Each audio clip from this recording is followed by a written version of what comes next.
Suppose you're standing on a pier, you're looking at a lake, and you see that your dog is drowning. And your dog has a hurt leg and it can't swim, and without your help, it's going to die. And at the same time, there's an older man that you don't know. He's a complete stranger, and he has fallen into the lake, and he is injured as well, and he's drowning. And if you don't help him, then he will drown, and you have one life preserver. And you have to decide to which of these two are you going to throw your life preserver. The one that you throw the preserver to will live, the other one will die. So, which one do you personally save? It may or may not surprise you that many people, when they are asked that question about a situation like this, they choose their dog and they say they would allow the older stranger man to die. And what we've just described is something called a moral dilemma. The word moral dilemma means making a decision about something that's right or wrong. And the word dilemma means that we are torn between two options, and there are things about each of the options that seem to trouble us, choices that are disturbing in some way. So what this moral dilemma is trying to get us to see, is trying to get you to see, is what you value the most.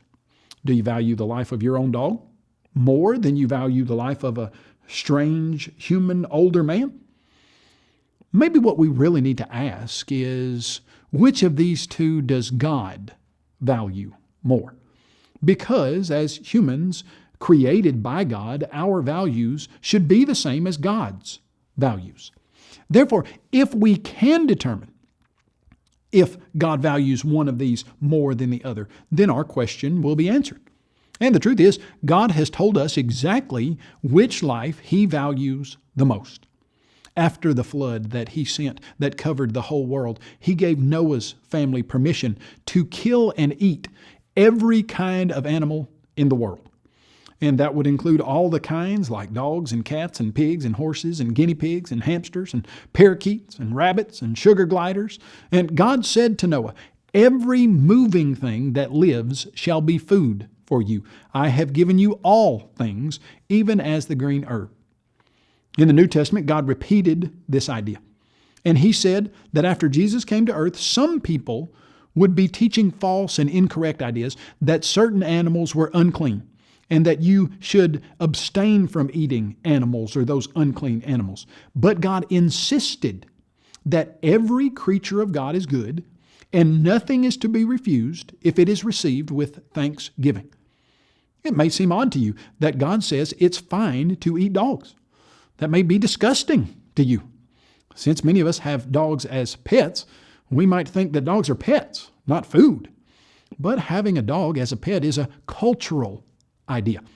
And by that, we just simply mean that different cultures all over the world view dogs in different ways, as they do any number of animals. For instance, what do you think about cockroaches? Do they sound like pets to you? Probably not. They certainly don't sound like pets to me. And you probably have no problem squishing one if you see it in your house. But did you know that many people have cockroaches as pets? What about eating beef, like a steak or a hamburger? Does God allow us to eat a cow, which is where beef comes from? Well, He certainly does. But there are many people in the nation of India. They believe that it's morally wrong to eat a cow. They believe that's wrong to kill a cow. And the point is simply this, that God allows us to kill and to eat every kind of animal in the world. Just because certain cultures call some animals pets or they value other animals above the next different kind of animal, that doesn't change the way God views animals. The ancient Egyptians, they literally worshipped cats, and the death penalty was implemented to anyone who harmed or killed a cat. But God didn't value cats over other animals, and He said they could be eaten just like sheep or cows. In Genesis chapter 9, verse 3, God said all animals could be used as food, but He made it clear that human life is very different. Just a few verses down, He said, "Whoever sheds man's blood, by man his blood shall be shed. For in the image of God He made man." Notice that God values human life above all animal life because humans are made in the image and likeness of God. Animals aren't made in God's image. That means they don't make moral decisions. They can't sin. They don't have an immortal soul that lives on after they die. So which life does God value more? Your dog's or the older human stranger? Well, the Bible's very clear. God values every human life over all animal life. Humans are made in God's image, and that means they're much more important than every and all animals in the world, even if it's my own dog or cat. The value of a single human soul is worth more than all the animals in the entire world. Let's make sure that we learn to value the same things God values, and that we recognize the importance and the extreme value of all human life.